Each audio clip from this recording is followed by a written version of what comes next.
I've been a proponent and online activist against geoengineering and chemtrailing for about a decade now, and we've tried to raise awareness amongst friends, family. First, obviously, primarily because they're the people you care about, and then online through various platforms. And I've been quite successful. I've won every single debate I've ever got into with any person that's criticised any information, simply by providing patents and the original blueprints to the mechanisms that disperse aerosols via geoengineering, which is called chemtrailing, as you know. That's the popular word for it. Well, we're 2 months in. Well, I'm 2 months in to making videos on this subject now, and it hasn't failed to draw my attention to the fact that it's vacant, isn't it? And also that a few years ago, I read a report, and a group of biologists were testing areas for particulates, particularly from geoengineering, noticing increases in aluminium, barium, strontium, etc. And a couple of the reports kept mentioning red and white blood cells, junk blood. And I think even I at the time kind of thought, well, okay, I've heard of the fly ash and the blocking out of the solar radiation, which I don't believe, by the way. This geoengineering, personally, to me, it's got nothing to do with blocking out solar radiation or the sun. It's everything to do with surface, because this stuff doesn't rise up like a mercury would. It falls down like every other heavy metal would.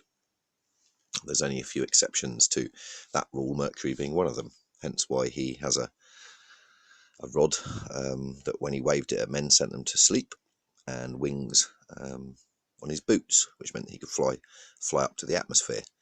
And I don't know if you know, but the term mad as a hatter, people usually associate it with lead, but actually it was mercury a lot of the time, where people used to felt hats and used to use mercury in that process, and a combination of lead as well. Anyway, it used to make them go mad by the time they were in their mid-30s. So the expression mad as a hatter comes from mercury oxide, and mercury oxide is one of the only metals that can rise up into the atmosphere, hits our stratosphere or ionosphere, I'm not quite sure which one, I'm not a scientist, by the way, and then falls back down to form again as a metal. So the Greek metallurgy table, which I've studied extensively over the past few years, really is the basis of a lot of our religions.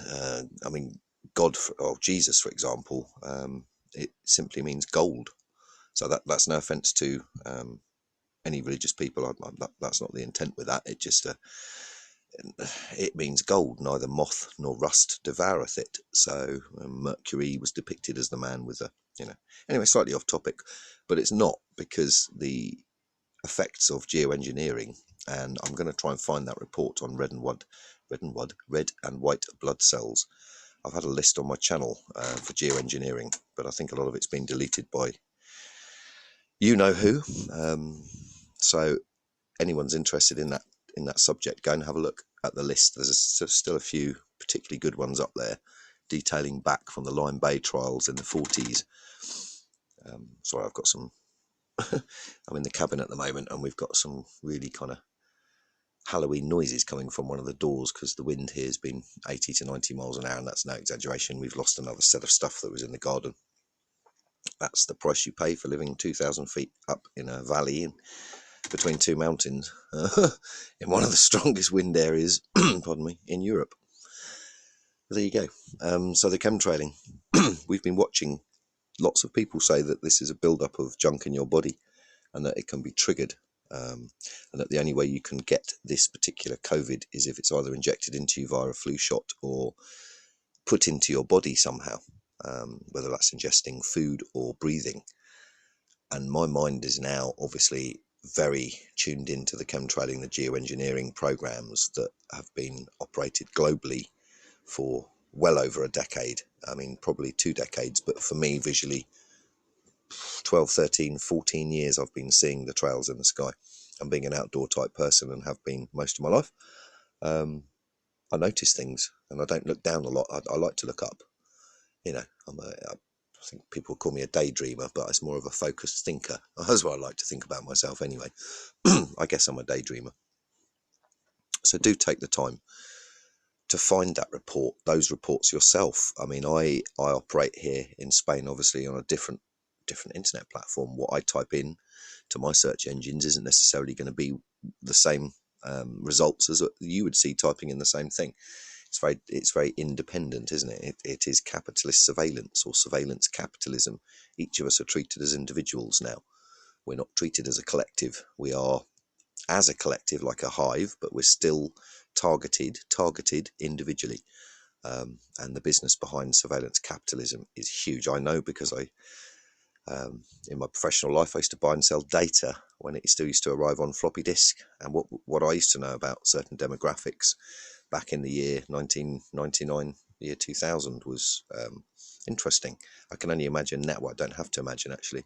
I know what levels of data it goes down to, and I know that they know that if you're single, for example, and you've got a date next Thursday, they'll look at what you've been typing in on the Tuesday and the Wednesday to see how apprehensive you are. It's not a person doing this, it's an algorithm, it's AI.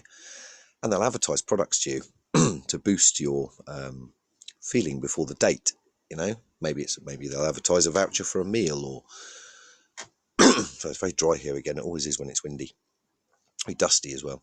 You know what they say, the rain in Spain falls mainly on the plane. Well, I'm not on a plane. So yeah, it's all becoming just a bit of fantasy mixed with a bit of reality, and the reality to me is we do seem to have been contaminated. So please do look up the red and white blood cells that were said to be introduced into the geoengineering programs. I think we're talking 2006, 2007.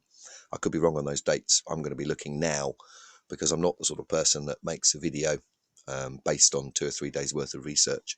I will draw from what I think, and then I'll look up and I'll drop the links on the video afterwards, perhaps, if I find what I say. And if I'm wrong, well, I'm wrong. You know, I don't like to be wrong, but it does happen, like all of us. So I'll say thank you now and goodbye. And it's a bit longer than my usual videos, but there's a lot of information, isn't there? Cheers, everyone.